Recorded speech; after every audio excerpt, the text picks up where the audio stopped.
Good afternoon. My name is Connie Fox. I am the Sussex County Farm Bureau Ladies Chair, and I'm here to read you John Deere, That's Who. We are at the Taylor and Messick Farm Ag Museum here in Harrington, Delaware.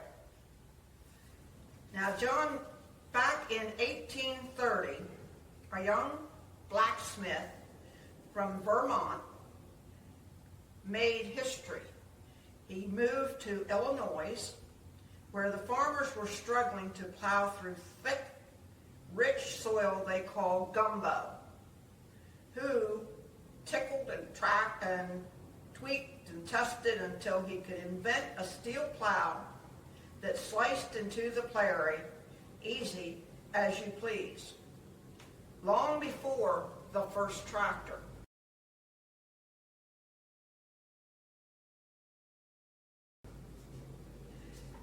Back in John Deere's day, long before the tractors or other newfangled contraptions, Americans dug the land with the same kind of plow that farmers had used as long as anyone could remember. That plow in 1830 was surely less than perfect, but who would want to change it? John Deere, that's who. But John didn't set out to build a new plow right away. He was just another young blacksmith from Vermont, a hard-working one, mind you. His fine skills earned him buckets of praise. Still, times were tough, and the folks sometimes failed to pay him. Now John's business was struggling. Then disaster struck. His forge burned to the ground. Of course, John rebuilt it. And then another fire. Soon he was out of cash and out of luck. Now back in 1830, when the blacksmith shop was there, they had open fires that they had to melt metal so that it would curve or do whatever they wanted by hitting on it. John needed a fresh start, so with a few of his best arm working tools, he joined the stream of pioneers headed west in 1836. He planned to send his wife and children when he got settled. Luck started to shine on him when he arrived at the Grand Detour, Illinois. The little town needed a blacksmith to fix broken pots, pans, horseshoes, pitchforks, shovels, plows, lots and lots of plows. John quickly built a forge. Smoke poured from the slow fire that burned from sunrise to sunset, and sometimes longer than that. Clang, clang, clang. Stubborn, twisted roots deep under the prairie banged up the iron blades. Even worse, the thick, rich soil the farmers called gumbo, in a not-so-nice way, stuck to their plows like gummy black snowballs. Farmers had to stop every so often and scrape the gumbo off of the plow. This made a day's work take a lot longer.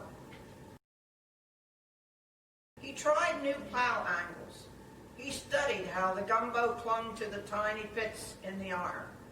It's a fair guess that John already knew another plow design that called it lightweight steel rather than heavy iron. But steel was rare, that far out west, and too pricey.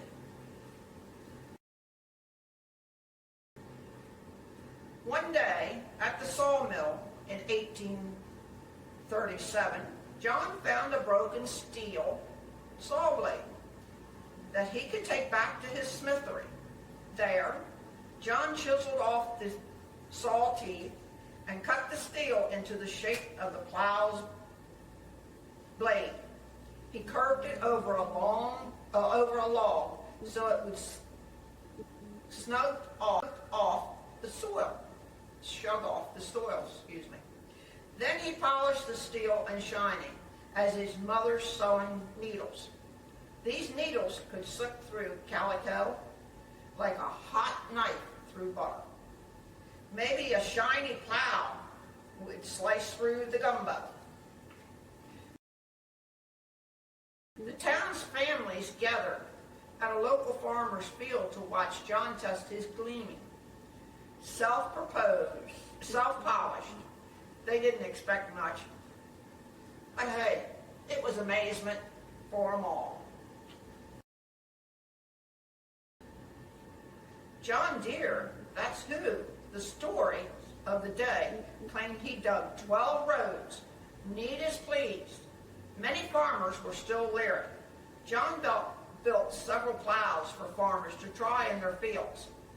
Test after test, John's smooth steel plow cut quickly and easily. It turned hammered down roads. In time, customers began to ask Mr. Deere's singing plow. You can bet John was happy to send for his family in 1838 and highly relieved to settle his debt 5 years later. In another 5 years, the entire Deere family moved to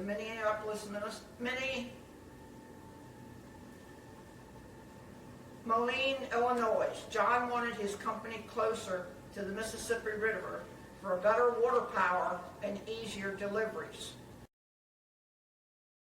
All the while, John kept thinking that the plow designed to keep his customers happy.